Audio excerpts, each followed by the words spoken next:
I know he's been on the show. I know but like I like him. But when we talk about boxing, hold on, mano y mano, you versus him.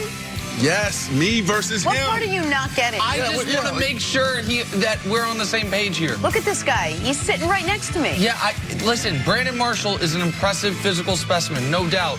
Deontay Wilder. I grew up boxing, too. I'm happy for you. I grew up boxing. Deontay Wilder would work you over. How about we do it right here on FS1, right here? Right here, you versus Wilder? Let's move this table. Right, we can do it in a phone booth. In a phone booth, maybe you have a better chance. Yeah. But I feel like, 100%. Listen, I'm stronger than him. I'm faster than him. I'm quicker than him. I'm tougher than him, and I'm more skilled than him. What more do you need? I'm gonna fall off the chair. By that rationale, you should see me play basketball against Deontay Wilder. Wait, you're stronger than Deontay Wilder? Yes. Listen to the man. I'm a football player. I'm a trained football player. Squat like 500 pounds, bench over 450 pounds. Yes, what? I'm stronger You than think him. he's not Yes, I'm stronger. You think he's the milkman? You see his legs? You see how skinny his legs is? Can we get a shot of Deontay Wilder's leg on the show? God. This is, in 3 years of the show, this is the hottest take that has ever been uttered. The hottest. All right, time for stories to start your morning. Cowboys wideout Amari Cooper is a free agent after this season. However, he recently came out and said he wants to stay with the Cowboys, that he loves the Cowboys. He loves being in Dallas. Nick, what do you make of Amari's comments? Amari's going to be on the Cowboys next year. Whether he loved it or not, he was going to be in the Cowboys next year. And you might say, well, what if he doesn't sign a contract extension? Cowboys, weird thing with the CBA expiring, every team's going to have a franchise tag and a transition tag.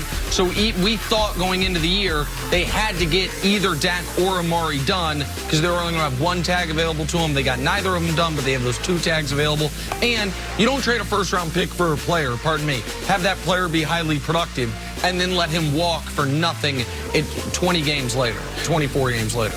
Yeah, I mean, he's definitely going to be on the Cowboys. I love this for Amari. I actually want to fact check this. Dustin, our historian on the show, can you see how many teams I played with and for and how many quarterbacks that I have, right? Here's the thing. When you're a wide receiver, when you find a good quarterback that can get you the ball, that understands your body language and how you come in and out of your breaks, you stay right there because it's not always better on the other side. It's not always better. Stay right there, Amari. And when you are a wide receiver who hasn't found a quarterback, you end up falling in love with Ryan Fitzpatrick. I do love Ryan. I know you do. I love Ryan. I know you do, Brandon's like, oh, my God. He beat the Eagles. I know. That's why I love him. It was 6 teams, by the way. We're still looking up 16? the quarterbacks. 16. All right, 16. On to the Eagles now. Yesterday, Doug Peterson took the blame for his team's struggles on Sunday, saying the Eagles' lack of discipline and consistency is on him. However, if the Eagles do win out, they will still get into the playoffs. Nick, what do you make of what Peterson's selling? Listen, he's trying to figure out the button to push for a team, and none of them have worked. I do appreciate him taking the accountability. Jim Harbaugh this weekend was asked why Michigan can't beat Ohio State, and he was asked, is it a coaching gap? And he said that's an insult. Like, no, there's something to that question. And Doug Peterson's saying our team is underachieved. It's on me. Even though Doug Peterson's not coordinating that defense, he's not the one allowing Fitzmagic to score 23 straight points in a game he had a double-digit halftime lead in. That's not on him, but as the head coach, I think it's good he's taking responsibility. I don't think they're going to win out. I still think, though, despite that, they could win the division. Here's why I love this. Because let's go to Dallas. We've been crushing Jason Garrett all year. He's not the guy. Look at his decision-making. He just went for 4th and 1, backed up on his own 20. This guy needs to be gone. Have we ever heard him stand up and say, this is on me? As a player, you love this. When a coach stands up and says, this is on me, when he knows that the quarterback just threw that interception and that wasn't his read, the wide receiver slipped on his route. Come on, we've been working our footwork all week. This is a coach the guys love playing for, and this is why they will win a division. Ooh, all right, there's a hot take. On to Russell Wilson for your Prime Performance, sponsored by Whole Foods Market. Color the classics this holiday. Wilson picked up the W last night, completed 21 passes for 2 touchdowns to help his team to their 5th straight win. So the Seattle faithful showered Russ with MVP chants. Nick, you think Russell Wilson can challenge Lamar for MVP? Oh, absolutely. There's too much of the season left to act like this award is done for.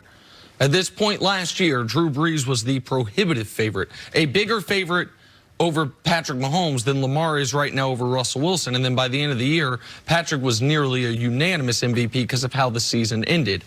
And by the way, this might become a three-person race here in a couple weeks because Deshaun Watson's coming on pretty damn strong.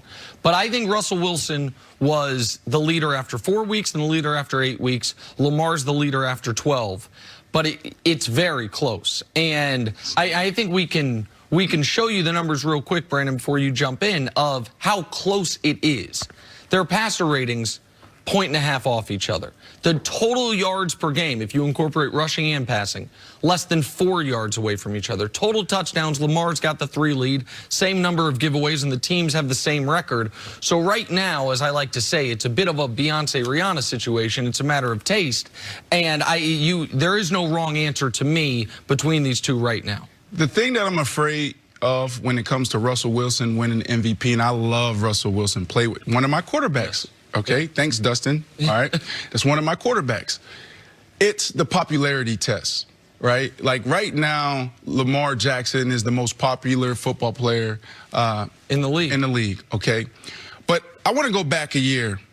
One of the things that I've always tried to do was, how do you lead the leaders, right? I've always tried to lead the leaders because it's extremely hard for a guy like Russell Wilson, Tom Brady, to give and give and give and lead and lead and lead and speak into other players' lives and uplift them, make them better. Who's doing that for a Russell Wilson? Who's doing that for a Tom Brady?